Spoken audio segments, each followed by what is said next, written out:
The story comes to us from ABC7news.com, or as we call it out here in Southern California, ABC Eyewitness News. Now, it's out of Brentwood, California, pretty rich district.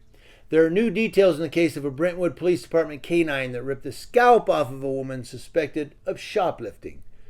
She's suing the police canine handler and the city, and the police body camera video was so graphic that at times ABC 7 News had to blur it.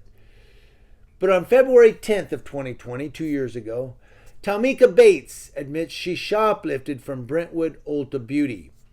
According to the police report obtained by ABC 7 News I-Team, Bates and two others stole approximately $10,000 worth of perfume.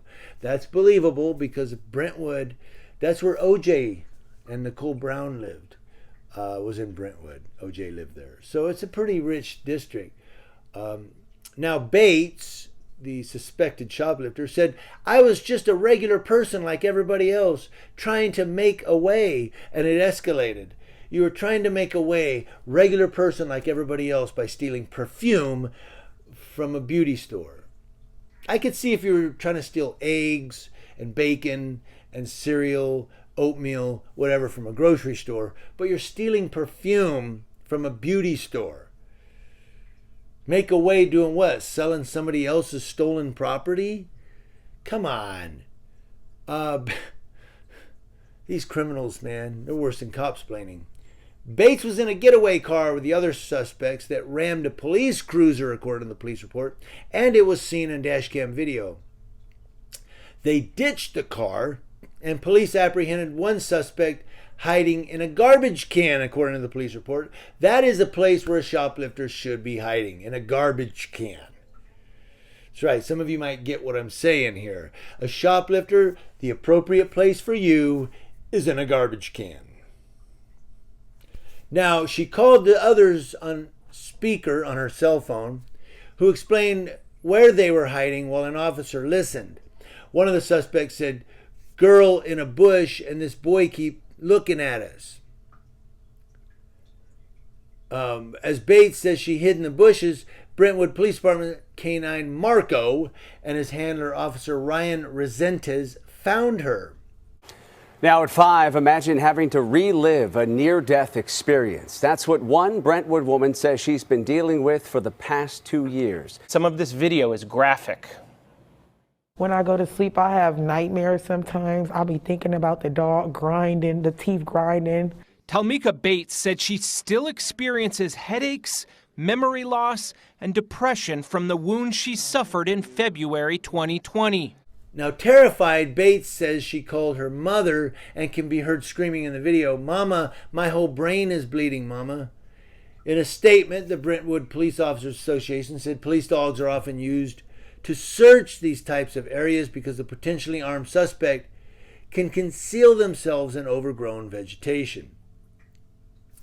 According to the police report, Officer Resentes, who's the handler, writes, "When Marco locates the source of human odor and if he comes into contact with the subject, he is trained to bite the first portion of the body he contacts with or without a command." So he smells the person, oh, that's a suspect, he bites him. "Marco will hold that suspect until I release him," says the handler. Bates said in her interview, "No warning, no come out with your hands up. That would have been better for me. Take me to jail." And that is kind of weird. He didn't say, "I'm sending in the dog, come out. I'm sending in the dog, come out." He just sent in the dog. I thought they were supposed to say, "I'm sending in the dog," or something. I don't know. But Officer Resentes writes, "The search command was the only command given, which is standard from my training and experience for an open area search." Now, of course, yeah, it might be different on the street. He might just release the dog to go search. I don't know. And they say, "Furon." They always say, "Furon." But, because, a lot of canines are German Shepherd, right? You get what I'm saying? But he writes in the police report, "A canine warning was not given because I had no indication there were any suspects in the area." He writes when he heard someone, now here, listen, I want you to listen to this coming up. He writes when he heard someone shout something similar to get the dog off, he began calling for Bates to come towards him and to bring me the dog. Without compliance, he writes, he made his way towards her and took Marco off the bite. But he said, he told her, come towards me and bring me my dog. The cop, now I don't know, sometimes news stories, they don't get everything right. But what I'm reading here is that not only did he tell her to come towards him, he told her, bring the dog. Hey, bring me my dog. The dog is biting me, dude. She was hiding from police in some bushes in Brentwood when a German Shepherd canine named Marco bit her several times in the head. It just attacking me. I'm screaming for help. I'm screaming for them to let the dog go. The report states the officer Resendez estimates Marco was biting Bates for approximately 60 seconds, having reviewed body camera video. Having been in animal control and been an animal control officer, which I hated, I can tell you 60 seconds is a long ass time for a dog to be biting you. I once got bit on the ass for 4 seconds, and let me tell you, I had to go to the doctor. I did, and they didn't have to stitch it or anything, but it broke the skin. They had to put antibiotic all over it, all over my butt, and it was bad, man. It wasn't right on my butt. It was right at the top of my leg. But he got me. He got me good. For 4 seconds. I can't imagine 60. Now, Bates' attorney, Adante Pointer, says all this over perfume and cosmetics. Well, she was shoplifting. Doesn't matter if it was socks. She was shoplifting. Pointer has filed a lawsuit on Bates' behalf against Ryan Resendez in his capacity as a police officer for the city of Brentwood. Now, also, I want to point out, it's not just over perfume and cosmetics. If the story ring true here, we take it at face value, they rammed a police vehicle cruiser. It's not just over perfume and cosmetics. They rammed a police cruiser. These people are out of control. Now, Pointer says we want to bring attention to this officer and this out-of-control German Shepherd. Told you it was a German Shepherd. Neither one are fit to serve the community that it's sworn to protect, Pointer says. Bates can be heard saying in the video, I didn't know the dog was going to bite me, though. The officer responds, well, you shouldn't run from the police.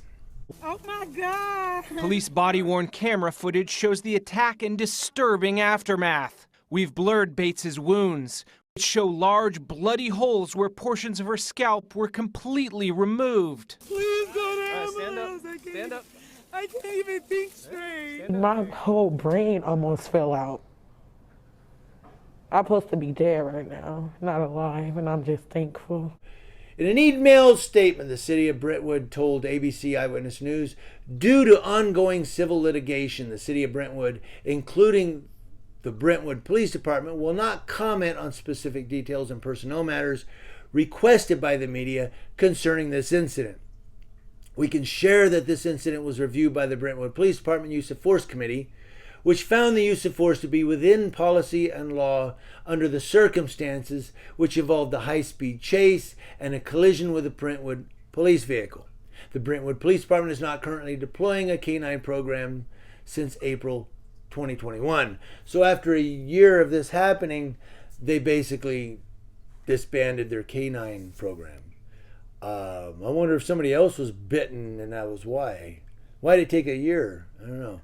The city would not say why the police department is not currently deploying a K-9 program. Surgeons were able to reattach Bates' scalp, but says she still has nightmares, memory loss, and depression. She says, I want the dog to be laid down. I want him to be fired. I want justice. Why does the dog have to be euthanized? It's not his fault. He was doing what he was trained to do. So that's what gets me. These dogs that, like in Oregon, I don't know if they still do it. This was back in 96, 97.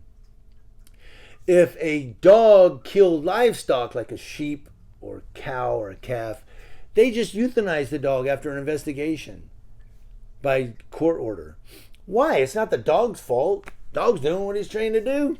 Dogs doing instinctively what they do. Canines do that. So she's saying, I want the dog to be laid down. I want him killed. Why? Dog didn't do nothing wrong.